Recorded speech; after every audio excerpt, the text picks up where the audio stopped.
4 May 2021, and I'm joined by Mr. Senator Khaliphani Phugeni. How are you, sir?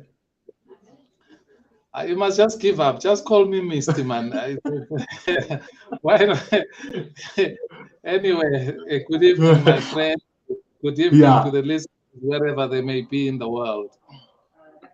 Right, thank you very much.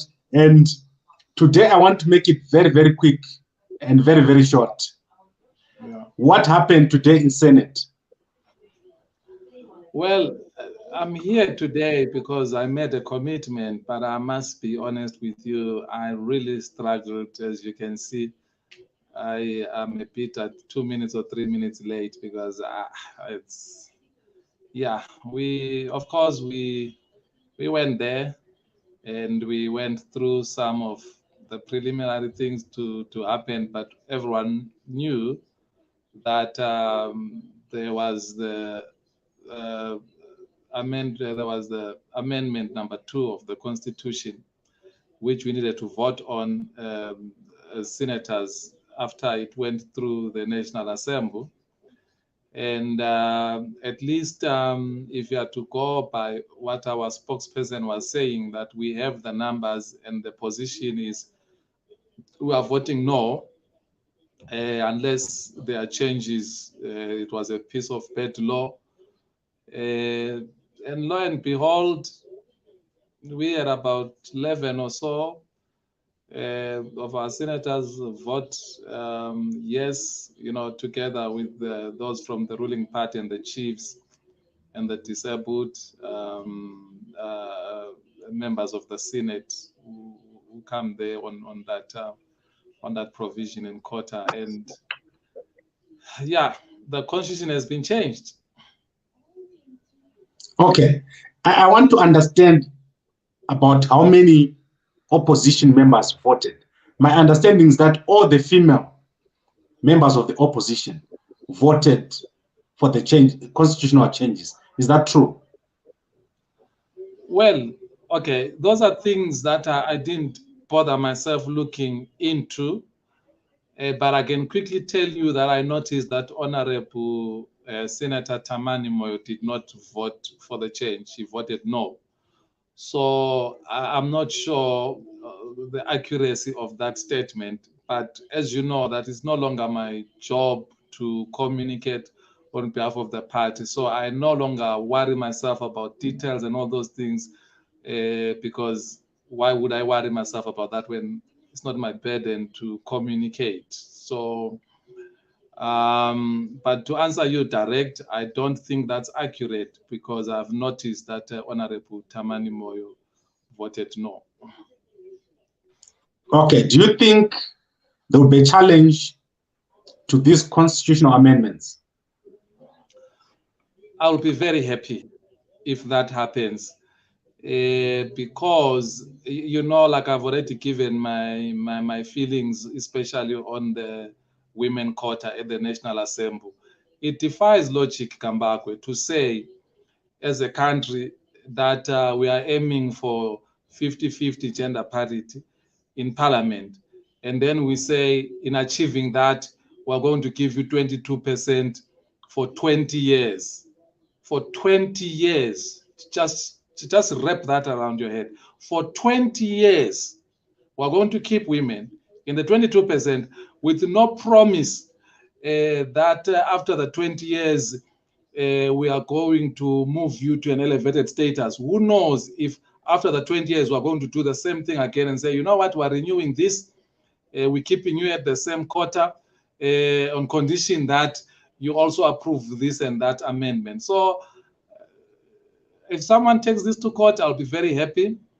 But I'm not holding my breath because remember that part of the amendment that happened today says the judges, once they reach 70 years and they've served for less than 15 years. So say, for example, you are 70 and you've served 10 years. Yearly, the president has to decide whether or not you can still carry on doing your job for a period not more than 5 years. Now, I want forget the people involved. That's why I'm not calling anyone by name. I'm calling the office. So imagine, Kambako, you are a judge. You joined the bench at the age of 60, right? You joined the bench at the age of 60. And you know that when you reach 70, you are supposed to retire.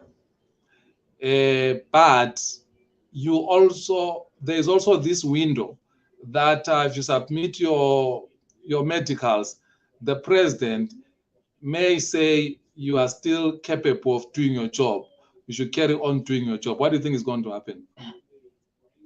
Remember, it's not a situation that says all judges who have not served for 15 years and are 70 years, they can carry on for the next 5 years. You know, if that was the case, I wouldn't mind. But it says it gives the office of the president or the president at the time, no particular president, but the president at the time, that discretion to decide whether you carry on or you don't carry on. Now, you do the math there and see what's going to happen. Okay, so in general, you're saying this is a bad piece of law, and in future, this will be reversed. These changes will be reversed. No. I didn't say that. I said I'll be happy if somebody takes it to court, but I am not holding my breath for the reasons which I've just given you. That, you see, it's the independence here which has been brought into question of the bench. Because now there is no security of term of office, because basically when you reach 70 and you have not served, so maybe the ones that can be considered very independent are the ones that when the clock strikes 70, they would have served for 15 years, you know. But those where the clock will strike 70 and you haven't served for 15 years, you know that you must give judgments which will at least endear you to the powers that be. Whether that was the plan, I don't know, but surely that will be the result. You see? Now, where where is the remedy? Where do we go here? This has gone back to the political realm. People must mobilize. People must keep this thing front and center. And they must be able to say, if you don't like this, then you know what to do. You must vote in numbers that will allow this to be reversed. Okay, Senator Khaliphani Phugeni, I do not want to keep you any longer than you need to be kept here. I know you've had a long day. Is there anything else you want to say before we close? No, I want to say, unfortunate, this is what politics does.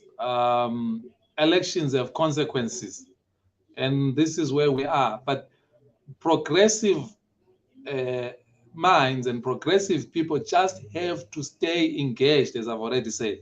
You just have to stay engaged. This is very, very important. In my language, we say, if anything, this must spur us into action to go back, mobilize. You mobilize your own family, come back. I mobilize my family. Every other person, be a mobilizer, be an organizer. We need to get ready. Very soon, the elections will be upon us. And we must vote in numbers that will allow us to be able to reverse the constitution, reverse those things that we find extremely unprogressive. Right. Thank you very much, Senator Khaliphani Phugeni. And I'll have you again back on Saturday when we talk about other issues. No, thank you. Thank you, my friend, and goodbye to the listeners.